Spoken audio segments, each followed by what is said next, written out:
ഒരുപാട് കാലമായിട്ട് ഞാൻ കൊതിക്കുന്ന ഒരു യാത്രയാണ് തൊള്ളായിരം കണ്ടി.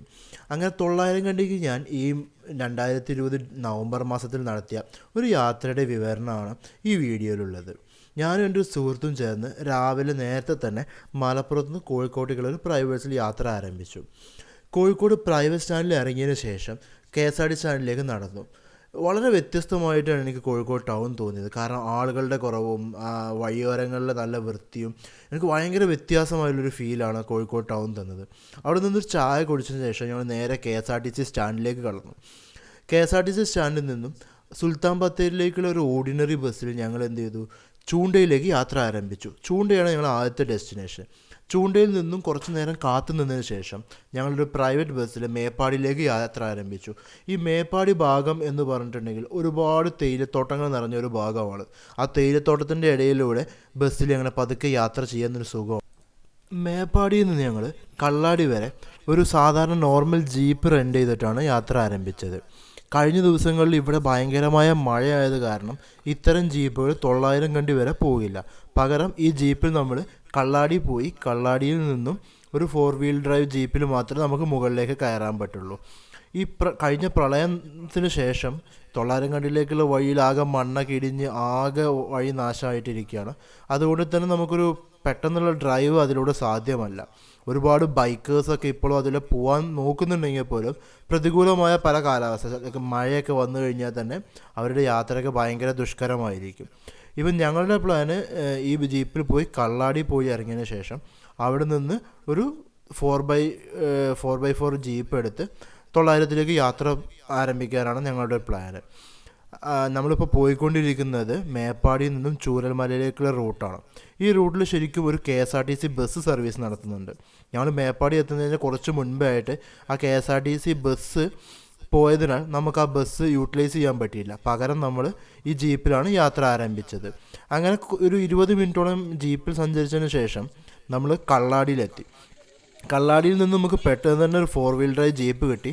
നല്ല സഞ്ചാരികളെ തിരക്ക് വരുന്ന ദിവസങ്ങളിൽ ഈ ജീപ്പ് കിട്ടാൻ പലപ്പോഴും ലേറ്റ് ആവാറുണ്ട്. എന്തുകൊണ്ടും നമുക്ക് അവിടെ ഓർഗനൈസ് ചെയ്ത ആൾ കുറച്ചുകൂടി അഡ്വാൻസ് ആയിട്ട് നമുക്ക് ജീപ്പ് ബുക്ക് ചെയ്തുകൊണ്ട് നമുക്ക് പെട്ടെന്ന് തന്നെ ജീപ്പ് ലഭിച്ചു. ഈ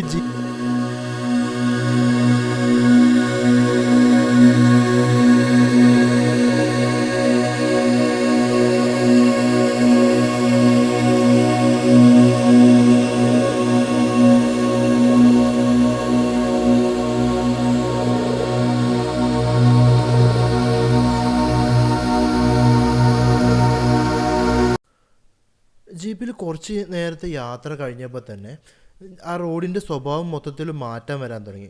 റോഡ് കുറച്ചും കൂടി മോശമായി, ഒരു ഓഫ് റോഡ് എക്സ്പീരിയൻസ് ആയി തുടങ്ങി മൊത്തത്തിലുള്ള യാത്ര. ചുറ്റും കള്ളാടിയിൽ നിന്ന് നമ്മൾ കണ്ട ആ ഒരു ഭൂപ്രകൃതി അല്ല ഇപ്പോൾ ഈ 900 കണ്ടിയിലേക്ക് കയറുമ്പോഴുള്ളത്. കുറച്ചുകൂടി വലിയ ഫോറസ്റ്റിൻ്റെ ഉള്ളിലൂടെ നമ്മൾ യാത്ര ചെയ്യുന്നൊരു ഫീലാണ്. ഇവിടുത്തെ ജീപ്പ് ഡ്രൈവേഴ്സ് പലപ്പോഴും ഭയങ്കര അരഗൻ്റായിട്ട് എനിക്ക് ഫീൽ ചെയ്തു. കാരണം പോകുന്ന വഴിയിൽ മറ്റു വണ്ടിക്കാരെ ഭയങ്കരമായിട്ട് രീതിയിൽ ഒരു മുഷിപ്പുണ്ടാക്കുന്ന രീതിയിലുള്ള ഡ്രൈവിങ്ങാണ് ഇവരെ. ഇപ്പോൾ നമുക്ക് ഈ വീഡിയോയിൽ കണ്ട പോലെ തന്നെ വണ്ടിക്ക് സ്ഥലം ഒതുക്കി കൊടുക്കാൻ സ്ഥലം ഉണ്ടെങ്കിൽ പോലും അവർ ആ കാറുകാരനെ ഒതുക്കി കൊടുക്കാതെ ഭയങ്കരമായിട്ട് അവർക്ക് വേറൊരു വണ്ടി അവിടെ കയറുന്നത് ഇഷ്ടമല്ല എന്ന രീതിയിലുള്ള പെരുമാറ്റമായിരുന്നു. പക്ഷെ എന്നിരുന്നാലും ഞങ്ങൾ വണ്ടി ഓടിച്ചെന്ന ചേട്ടൻ ഭയങ്കര നല്ല ഒരു ചേട്ടനായിരുന്നു. ഇതാണ് നമ്മളെ പ്രളയ സമയത്ത് ആകെ മണ്ണിടിഞ്ഞും റോഡ് ബ്ലോക്കായി പോയ ഏരിയ. ഇവിടെ ഇപ്പോഴും താൽക്കാലികമായിട്ടുള്ള ഒരു റോഡ് മാത്രമാണ് ഉള്ളത്. ഇതിൽ മഴ പെയ്താൽ ഭയങ്കരമായിട്ട് ചളി നിറയുന്നതുകൊണ്ടാണ് സാധാരണ ജീപ്പുകൾക്കൊന്നും കയറി വരാൻ പറ്റാത്തത്. അങ്ങനെ ഞങ്ങൾ പതുക്കെ കയറിക്കൊണ്ടിരിക്കുമ്പോൾ തൊട്ട് മുന്നിൽ പോയൊരു ബൈക്കുകാരൻ അവിടെ വീണു. അങ്ങനെ കുറച്ച് നേരം ഞങ്ങളവിടെ സ്റ്റക്കായി. കുറച്ച് കഴിഞ്ഞ് ആ വണ്ടിയൊക്കെ എടുത്ത് പൊക്കി മാറ്റി ഞങ്ങൾ വീണ്ടും യാത്ര ചെയ്തു. വീണ്ടും ബൈക്കുകാർ വരുന്നുണ്ടായിരുന്നു. ഇതൊരു സിംഗിൾ എൻട്രി പോലെയാണ് ഇപ്പോൾ അവിടെ വർക്ക് ചെയ്യുന്നത്. ഒരു സൈഡിൽ വണ്ടി വരുമ്പോൾ മറ്റു സൈഡിൽ നിന്ന് വന്നു കഴിഞ്ഞാൽ ആകെ ബ്ലോക്കായി ഭയങ്കര പ്രശ്നമാവാറുണ്ട് പലപ്പോഴും. അതവിടെ ഒരു ട്രാഫിക് പലപ്പോഴും ക്രിയേറ്റ് ചെയ്യുന്നുമുണ്ട്. പക്ഷേ ഞങ്ങളിതൊക്കെ കഴിഞ്ഞ് ഞങ്ങൾ യാത്ര അങ്ങനെ മുന്നോട്ട് പുരോഗമിച്ചുകൊണ്ടിരിക്കുകയാണ്. കുറച്ചുകൂടി നല്ല ഫോറസ്റ്റ് എൻജോയ് ചെയ്യാൻ പറ്റുന്ന രീതിയിലുള്ള ഒരു നോർമൽ ജീപ്പ് സഫാരിയാണിത്. ഇത് വലിയ ഹാർഡായിട്ടുള്ളൊരു ഓഫ് റോഡിങ് എക്സ്പീരിയൻസ് ഒന്നുമല്ല. എന്നിരുന്നാൽ പോലും അത്യാവശ്യം നമുക്ക് ഫാമിലി ആയിട്ടോ അല്ലെങ്കിൽ ഫ്രണ്ട്സുമായിട്ടൊക്കെ എൻജോയ് ചെയ്യാൻ പറ്റിയ നല്ലൊരു യാത്രയാണ് 900 കണ്ടിയിലേക്ക്. പലരും 900 കണ്ടിയിലേക്ക് സിംഗിൾ ഡേ ആയിട്ടും മൾട്ടിപ്പിൾ സ്റ്റേ ആയിട്ടും വരാറുണ്ട്. അങ്ങനെ കുറച്ച് നേരത്തെ യാത്രയ്ക്ക് ശേഷം ഞങ്ങൾ ഷൈൻ ചേട്ടൻ്റെ വീട്ടിലെത്തി. ഇതാണ് ഞങ്ങൾ ഇന്നത്തെ ലൊക്കേഷൻ. അവിടെ ഇറങ്ങിയതിന് ശേഷം ജസ്റ്റ് ഒന്ന് എല്ലാവരും ഒന്ന് പരിചയപ്പെട്ടു. ഞങ്ങൾ ടീമിനെ എല്ലാവരും പരിചയപ്പെട്ടു. കുറേ കാലത്തിന് ശേഷമാണ് ഷൈനിനെ ഒന്ന് കാണാമെന്നുള്ള ആഗ്രഹത്തിന് ശേഷം ഷൈനിനെ പോയി പരിചയപ്പെട്ടു. അതുപോലെ ഞങ്ങൾ ടീമിലുണ്ടായിരുന്ന ബാക്കി എല്ലാ ആൾക്കാരെയും പരിചയപ്പെട്ട് ഞങ്ങൾ നേരെ ഷൈൻ ചേട്ടൻ്റെ വീട്ടിലേക്ക് നടന്നു. ഷൈൻ ചേട്ടൻ്റെ വീട് ആണ് നമ്മൾ തൊട്ട് റൈറ്റ് സൈഡിൽ കാണുന്നത്. തൊട്ടപ്പുറത്ത് പുള്ളി താമസിക്കുന്ന വീട് നമുക്കിവിടെ കാണാം. ഇതിൻ്റെ അടുത്ത് തന്നെ ഭയങ്കര നല്ലൊരു വ്യൂ ആണ്. ഒരു വാലിയും അരണമല പീക്ക് പോയിന്റിലേക്കുള്ള വ്യൂ ഒക്കെ ആയിട്ട് നല്ലൊരു വ്യൂ ആണ്. ഷൈൻ ചേട്ടൻ്റെ വീടിൽ നിന്ന് ഇച്ചിരി വെള്ളമൊക്കെ കുടിച്ച് ഒരു വെൽക്കം ഡ്രിങ്കൊക്കെ കഴിച്ച് ഞങ്ങൾ നേരെ ആ വ്യൂവിലേക്ക് നടന്നു. വാലി കാണാൻ തന്നെ ഭയങ്കര ബ്യൂട്ടിഫുള്ളാണ്. കാരണം ഇന്നലത്തെ ആ ഒരു മഴയും അത് കഴിഞ്ഞുണ്ടായിട്ടുള്ളൊരു ക്ലൗഡ്സൊക്കെ പാടെ ചേർന്നിട്ട് ഞങ്ങൾക്ക് നല്ലൊരു വ്യൂ ആണ് അവിടെ ലഭിച്ചത്. ഇവിടുന്ന് നേരെ നോക്കി അരണമലയും കണ്ട് കുറച്ച് കാലം ഞങ്ങളങ്ങനെ റെസ്റ്റ് എടുത്ത് അവിടെ അങ്ങനെ ഇരുന്നു. ഒരു ഇതിലൊരിക്കലും മറക്കാൻ പറ്റാത്തൊരു എക്സ്പീരിയൻസ് ആയിരുന്നു ഇതുപോലുള്ളൊരു യാത്രയും അതുപോലെ കാഴ്ചകളും. ഒരിക്കലും 900 കണ്ടിയിലേക്കുള്ള യാത്ര നിങ്ങൾക്കൊരു നഷ്ടമാവില്ല എന്ന് എനിക്ക് ഉറപ്പ് തരാൻ പറ്റും. ഇതിനോടകം തന്നെ 900 കണ്ടി വേണ്ടി ഞാൻ ഭയങ്കര വലിയ ഇഷ്ടത്തിലായി. ഇനിയും 900 കണ്ടി വരണം എന്നുള്ള ആഗ്രഹം മാത്രമായിരുന്നു എൻ്റെ മുന്നിൽ. ഞങ്ങൾ ഒരുപാട് ആൾക്കാർ ഇതുപോലെ ആദ്യമായിട്ട് 900 കണ്ടി വരുന്നവരുണ്ടായിരുന്നു. അവർക്ക് എല്ലാവർക്കും തന്നെ 900 കണ്ടി വളരെ നല്ലൊരു എക്സ്പീരിയൻസ് ആയിരുന്നു.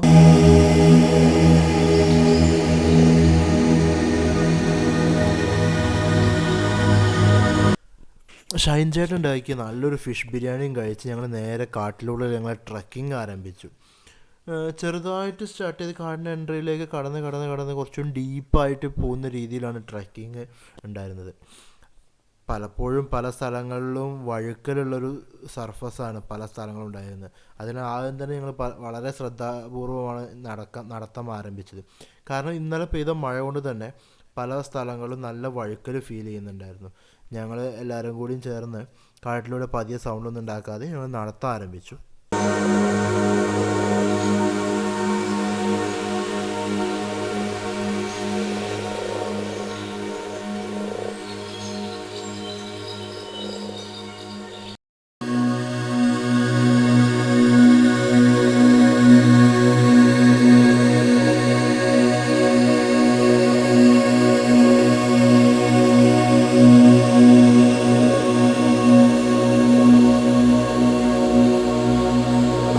ഒരു ഉത്സവ പറമ്പ് തന്നെയായിരുന്നു ഞങ്ങൾ ഇത്ര നേരം സഞ്ചരിച്ച വഴി. മൊത്തം കാലിൽ അട്ടയെ കയറി എല്ലാവരും ആകെ ഇതായി. എല്ലാവരും ഉപ്പുവെള്ളത്ത് കൊണ്ടുള്ള അഭിഷേകമായിരുന്നു പിന്നെ നടത്തിയത്. പക്ഷേ എന്നിരുന്നാലും നല്ലൊരു വ്യൂവിലേക്കാണ് ഞങ്ങൾ വന്നിറങ്ങിയത്. ഞങ്ങൾ പിന്നെയുള്ള യാത്ര ഞങ്ങൾ ആ റിവറിൻ്റെ തീരത്ത് കൂടെ നടത്താനാണ് പിന്നെ തീരുമാനിച്ചത്. പക്ഷെ അതും ഭയങ്കര ബുദ്ധിമുട്ടായിരുന്നു. ഈ വഴിക്കലുള്ള പാറക്കെട്ടുകൾക്കിലൂടെ ഇടയിലൂടെ ഞങ്ങൾ വളരെ കഷ്ടപ്പെട്ടാണ് മുന്നോട്ട് കയറിക്കൊണ്ടിരുന്നത്. പക്ഷേ ലൈഫിൽ ഒരിക്കലും മറക്കാൻ പറ്റാത്ത ഒരു എക്സ്പീരിയൻസ് കൂടിയായിരുന്നു ഈ യാത്ര. ഇതുപോലുള്ള സർഫസിലൂടെ പലപ്പോഴും തെന്നിയും മറിഞ്ഞും വീണും ഞങ്ങളങ്ങനെ യാത്ര മുന്നോട്ട് പോയിക്കൊണ്ടിരുന്നു. പലപ്പോഴും ഞാൻ തെന്നി വീഴുന്ന അവസ്ഥ ഉണ്ടായി. 2-3 തവണ വെള്ളത്തിലേക്കും പാറയിലേക്കും ഒക്കെ വീഴേണ്ട അവസ്ഥ വരെ ഉണ്ടായി. അത്രയും ബുദ്ധിമുട്ടായുള്ളൊരു ട്രക്കിംഗ് ആയിരുന്നു നമ്മൾ നടത്തിയത്. പിന്നെ ഫുൾ റിവറിൻ്റെ സൈഡിൽ കൂടെ ഇപ്പം ഞാൻ തൊട്ട് മുന്നേ ഒരു ഇത് പറഞ്ഞ പോലെ ആ വഴിക്ക് ഞാൻ നേരെ വെള്ളത്തിലേക്ക് വീഴുന്ന ഒരു കാഴ്ചയാണ് ഇപ്പോൾ നമ്മൾ കണ്ടത്. ഞാൻ ആ പാറയിൽ കയറാൻ ശ്രമിച്ചതും തെന്നി ഞാൻ നേരെ എന്നേക്കാൾ ആഴമുള്ളൊരു കുഴിയിലേക്കാണ് വീണത്. അത് വീട് പിന്നെ ഒരു നാച്ചുറൽ പോണ്ടിലൊരു കുളി നടത്തിയ ഫീലിലാണ് പിന്നെ ഞാൻ തിരിച്ച് കയറിയത്. അങ്ങനെ വലിയ പരിക്കുകളൊന്നും ഇല്ലാതെ രക്ഷപ്പെട്ടത് തന്നെ വളരെ ഭാഗ്യം. അല്ലെങ്കിൽ അതൊരു യാത്രയെ ഭയങ്കരമായി ബാധിച്ചേനെ. അങ്ങനെ ഞങ്ങൾ വീണ്ടും അവിടെ നിന്നും യാത്ര ആരംഭിച്ചു. ഈ പാറക്കെട്ടുകൾക്കിടയിലൂടെയും ഈ വരുന്ന വെള്ളത്തിൻ്റെ ഇടയിലൂടെയും ഞങ്ങൾ പതുക്കെ മുന്നോട്ട് നീങ്ങിക്കൊണ്ടിരുന്നു. യാത്ര പലപ്പോഴും നമുക്ക് ഭയങ്കര മെമ്മറബിൾ ആകുന്നത് ഇതുപോലത്തെ എക്സ്പീരിയൻസ് കൊണ്ടാണ്. ഒരു സ്ഥലം കാണുക എന്നതിലുപരി ആ സ്ഥലത്ത് നമ്മൾ എക്സ്പീരിയൻസ് ചെയ്യുക എന്നുള്ളതാണ്. ഇത് തന്നെയാണ് ഷൈൻ ഞങ്ങൾക്ക് ഈ യാത്രയിലുടനീളം ഞങ്ങൾക്ക് പ്രൊവൈഡ് ചെയ്തത്. ഞങ്ങൾ താമസിച്ച സ്ഥലങ്ങളായാൽ പോലും ഞങ്ങൾ യാത്ര ചെയ്ത ട്രക്കിംഗ് സ്പോട്ടുകളായാൽ പോലും വളരെ മനോഹരമായ സ്പോട്ടുകളിലൂടെയാണ് ഞങ്ങളെ മുന്നോട്ട് കൊണ്ടുപോയത്. അവസാനം ഞങ്ങൾ ഏകദേശം ഒരു 3 മണിക്കൂർ 3.5 മണിക്കൂർ യാത്ര ചെയ്തതിന് ശേഷം ഒരു ചെറിയ വെള്ളച്ചാട്ടത്തിൻ്റെ അടുത്ത് വന്ന് ഞങ്ങൾ ടെൻറ്റ് ക്യാമ്പ് ചെയ്യാൻ തീരുമാനിച്ചു. അങ്ങനെ ഞങ്ങൾ ഈ വെള്ളച്ചാട്ടത്തിൻ്റെ സൈഡിലായിട്ട് ടെൻറ്റ് ക്യാമ്പ് ചെയ്തു. ഈ സ്റ്റേ ചെയ്ത സ്ഥലത്തിന് നല്ല പ്രത്യേകത ഉണ്ട്. കാരണം ഈ സ്റ്റേ ചെയ്ത സ്ഥലത്തിൻ്റെ മുകൾ ഭാഗത്തും താഴ്ഭാഗത്തും വെള്ളച്ചാട്ടങ്ങളാണ്. ഈ വെള്ളച്ചാട്ടങ്ങൾക്കിടയിലാണ് ഞങ്ങൾ ടെൻറ്റ് സ്ഥാപിച്ചത്. അങ്ങനെ ഞങ്ങളെല്ലാവരും ടെൻറ്റ് സ്ഥാപിച്ചു. അവിടെ ഞങ്ങൾക്ക് കുക്ക് ചെയ്യാനുള്ള സാധനങ്ങളെല്ലാം റെഡിയാക്കി വെച്ചു. അങ്ങനെ ഞങ്ങൾ ആ ഒരു പ്രകൃതിയുടെ മനോഹാരിത ആസ്വദിക്കാൻ തുടങ്ങി. ഇതിനകത്ത് കയറിക്കഴിഞ്ഞാൽ ഒരു ഫോണിന് റേഞ്ച് ഇല്ല. പിന്നെ പോന്നപ്പോൾ തന്നെ ഞങ്ങളെല്ലാവരും ഫ്ലൈറ്റ് മോഡിലിട്ടിട്ടാണ് പോകുന്നത്. കാരണം കാടിനെ ആസ്വദിക്കുമ്പോൾ നമ്മൾ ആ കാടിനെ അറിഞ്ഞുകൊണ്ട് തന്നെ വേണം ആസ്വദിക്കാൻ എന്നുള്ളത് ഷൈന് നിർബന്ധം ഉണ്ടായിരുന്നു. അതുകൊണ്ട് ആദ്യം തന്നെ ഞങ്ങളെല്ലാം ഫോണ് ഫ്ലൈറ്റ് മോഡിലിട്ടിട്ടാണ് വന്നത്. ഞങ്ങൾ വന്ന വഴികൾ ഞങ്ങൾ തിരിഞ്ഞു നോക്കുമ്പോൾ അത് ഭയങ്കര പ്രയാസമുള്ളതായി തോന്നി. പക്ഷേ ഞങ്ങളുടെ ഉണ്ടാക്കിയ ആ ഒരു ആത്മവിശ്വാസവും അതുപോലെ ഈ കാഴ്ചകളിലേക്കുള്ള ഞങ്ങളുടെ ആ ഒരു മോട്ടീവും ആയിട്ടുള്ള കാര്യങ്ങൾ കൊണ്ട് ഞങ്ങൾ പെട്ടെന്ന് തന്നെ ഇത്തരം യാത്ര കംപ്ലീറ്റ് ചെയ്ത് ഞങ്ങൾ മുകളിൽ ക്യാമ്പ് ചെയ്തു. ഇനി ഇവിടുന്ന് ഞങ്ങൾ ഇന്നത്തെ രാത്രിയിലേക്കുള്ള ഭക്ഷണമൊക്കെ പാകം ചെയ്തിട്ട് കഴിച്ച് ബാക്കി പരിപാടികളും ചെയ്ത് ഞങ്ങളൊരു കുളിയൊക്കെ നടത്തി മുന്നോട്ട് പോകാനാണ് ഞങ്ങളുടെ പ്ലാൻ.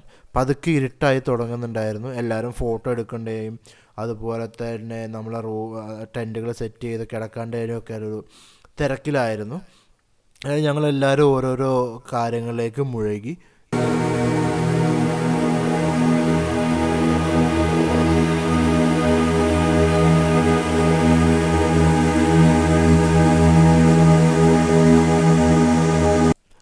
ഈ ഒരു കാണുന്ന വെള്ളച്ചാട്ടത്തിൻ്റെ മുകളിലൂടെയാണ് ഞങ്ങൾ കയറി വന്നത് എന്ന് ഞങ്ങൾക്ക് ഒരിക്കലും വിശ്വസിക്കാൻ കഴിയുന്നില്ല.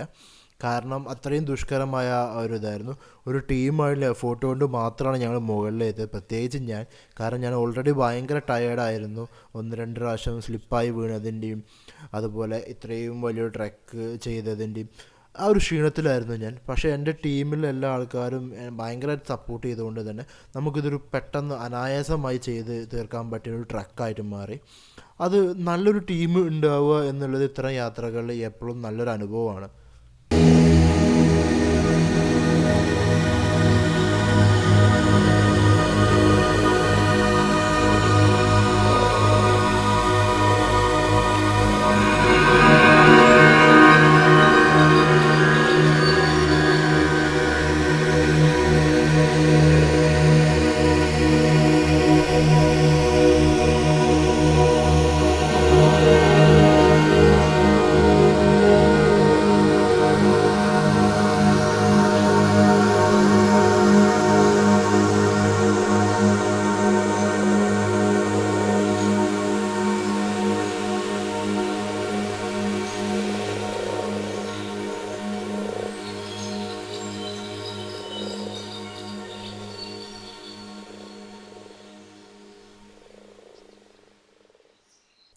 അങ്ങനെ നേരം നല്ല ഇരുട്ടി.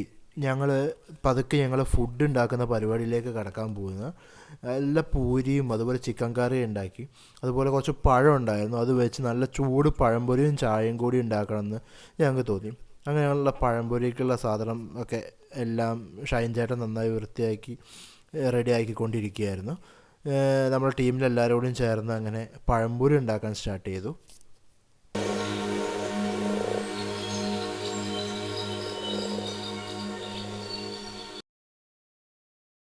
അങ്ങനെ ഫുഡ് കഴിച്ചതിന് ശേഷം ഞങ്ങൾ കുറച്ച് പഴംപൊരിയും ചായയും കുടിച്ചു. പിന്നെ ട്രക്കിങ്ങിൻ്റെ ക്ഷീണവും കാരണം എല്ലാവരും പെട്ടെന്ന് തന്നെ പോയി കിടന്നുറങ്ങി. അങ്ങനെ രാത്രി വെള്ളച്ചാട്ടത്തിൻ്റെ സൗണ്ടൊക്കെ കേട്ട് ഞങ്ങളെ ഉറക്കം കഴിഞ്ഞ് അത് രാവിലെ തന്നെ എണീക്കണം എന്ന് വെച്ച് നടന്നേ. പക്ഷേ എണീറ്റപ്പോൾ കുറച്ച് വൈകിപ്പോയി. അങ്ങനെ ഞങ്ങൾ രാവിലെ തന്നെ എണീറ്റ് ടെൻറ്റ് തുറന്ന് കാണുമ്പോൾ കാഴ്ച ആ മനോഹരമായുള്ള വെള്ളച്ചാട്ടമാണ്. ആ ഒരു പ്രകൃതിയോട് അലിഞ്ഞു ജീവിക്കുക എന്ന രീതിയിലുള്ള ആ ഒരു തരം എക്സ്പീരിയൻസ് ആയിരുന്നു ഞങ്ങൾക്ക് ഈ 900 കണ്ടി ട്രക്കിങ്ങിൻ്റെ ഇടയ്ക്ക് ഞങ്ങളെ സ്റ്റേ എന്ന് ലഭിച്ചത്. 2 സൈഡിൽ നിന്ന് വെള്ളച്ചാട്ടവും ഞങ്ങൾ വന്നപ്പോൾ കണ്ടതിനേക്കാളും കൂടുതൽ ഭംഗിയിൽ ഞങ്ങൾക്കിത് കാണാൻ പറ്റിയത്. കാരണം വെയിൽ നേരെ അടിക്കുന്നത് കൊണ്ട് തന്നെ കുറച്ചുകൂടി നല്ല ഭംഗിയിൽ ഞങ്ങൾക്ക് ഈ ഒരു വെള്ളച്ചാട്ടവും ഇതിനോട് ചേർന്നുള്ള പ്രകൃതിയും ഞങ്ങൾക്ക് ആസ്വദിക്കാൻ പറ്റുന്നുണ്ടായിരുന്നു.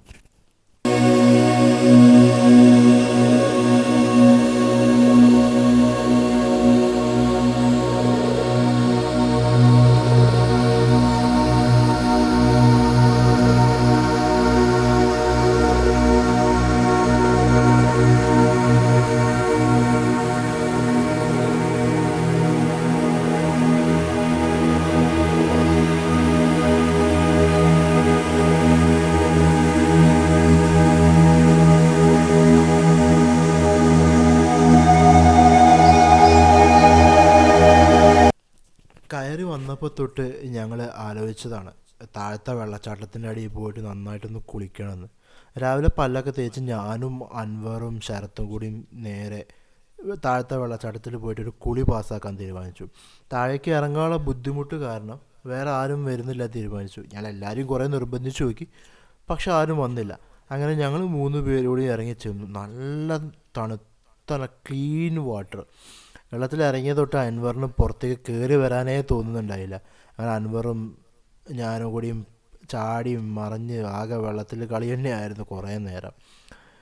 ഇതെല്ലാം നോക്കി കുറേ നേരം ഫോട്ടോ എടുത്ത് പുറത്തു നിന്ന് ശരത്തും കുറച്ച് കഴിഞ്ഞപ്പോൾ വെള്ളത്തിലേക്ക് ഇറങ്ങി വന്നു. അങ്ങനെ ഞങ്ങൾ നീന്തി കളിച്ച് ഏകദേശം ഒരു 1/4 മണിക്കൂറോളം ഞങ്ങൾ ആ വെള്ളത്തിൽ അങ്ങോട്ടും ഇങ്ങോട്ടും നീന്തിയും ഇതും അങ്ങനെ കളിച്ചുകൊണ്ടിരുന്നു. നല്ല ഒരു റിഫ്രഷിങ് ഫീലാണ് ഇതുപോലത്തെ ഒരു നാച്ചുറൽ വാട്ടർ സ്ട്രീമിൽ നമ്മളിങ്ങനെ കുളിക്കുന്ന നേരത്ത്. അത്രയും തണുപ്പ്, രാവിലെ തന്നെ തണുപ്പ് എല്ലാം കൂടി ചേർന്നിട്ട് ഭയങ്കരമായിട്ടുള്ളൊരു റിഫ്രഷിങ് ഫീലായിരുന്നു നമുക്ക് കിട്ടിയിട്ടുണ്ടായിരുന്നത്.